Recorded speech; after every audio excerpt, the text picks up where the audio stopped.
Hi. So I actually decided to come for a walk along the Hudson today on the side that I used to live on.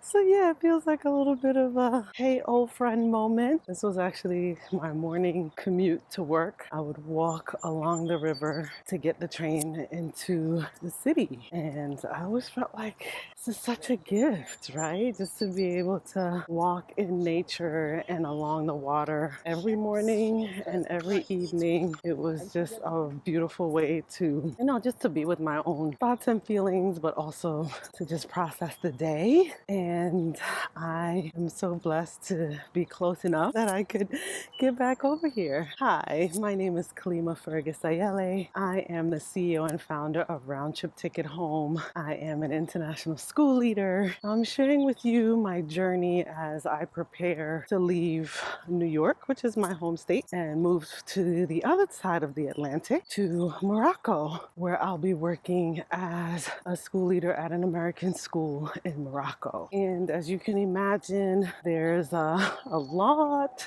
to that story of how I arrived to this moment. I'm sharing that journey with you here on YouTube as it unfolds. So if you're curious about any parts of that story, please feel free to go back and watch the videos. But just to summarize, I had an opportunity to travel around the world.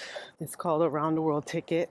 I did that about 9 months ago. And during that time, I also had an opportunity to interview with different schools. I mean, you don't have to go to the schools in person, but sometimes at the leadership stage, you are invited to be on campus and meet everyone, which is really, really helpful. And so that was part of my experience, but it's not always the case. So sometimes many times you are accepting those opportunities in the dark, in the blind. And it really is, I guess what you would call a leap of faith, right? You don't know much about what you're stepping into. There are some resources, there are some websites which share a bit about their teachers' experience at different schools, but sometimes it's very outdated, or sometimes there's maybe nothing, right? Sometimes nothing, no news is good news. If the school is doing well, then people don't have anything to say. And so sometimes people find that helpful as well, just to be able to say, well, let me see if I can hear something about what's going on. And just like with anything else, you take it with a grain of salt, because you recognize that for somebody to take the risk to post online anonymously, but still, there's a risk to their professional and personal reputation as well. And so usually they are highly emotional in those comments that they're making. I had an opportunity to interview with schools around the world, in Asia, in the Middle East, in Africa, and South America.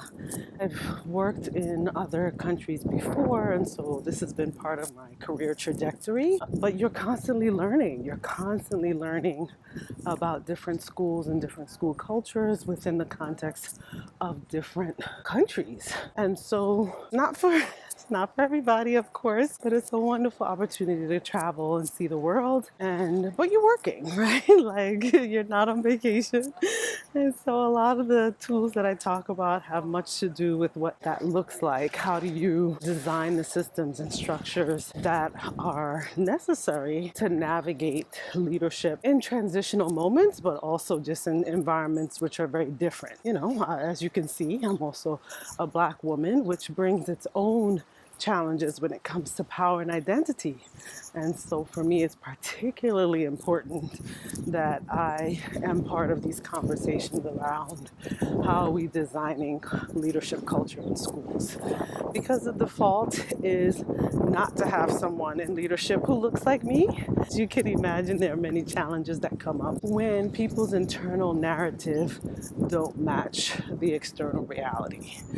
And so again, just sharing with you what that journey looks like, what those tools are like. Hopefully you get value out of it. I recently signed a contract to publish a book around these design tools, and so I'm excited to share that with you as well as part of this moment for me. And I am just glad to have you with me on this conversation. I again am in another Lower Hudson Valley town called Sleepy Hollow. If you've heard of Sleepy Hollow, Sleepy Hollow is famous for Washington Irving tales of the legend of Sleepy Hollow with the headless horseman, right? So the story, if you've watched the Disney movie or any of the film remakes, there was a teacher who moved to a town and basically just started flirting with the wrong girl. So got in a little bit of trouble with the town bully, and apparently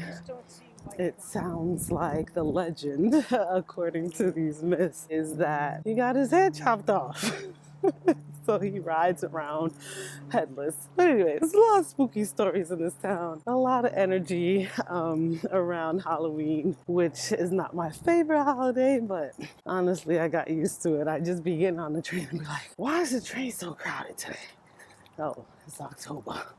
Okay. But yeah, it's a beautiful place. It was a beautiful place to live. It still is a beautiful place.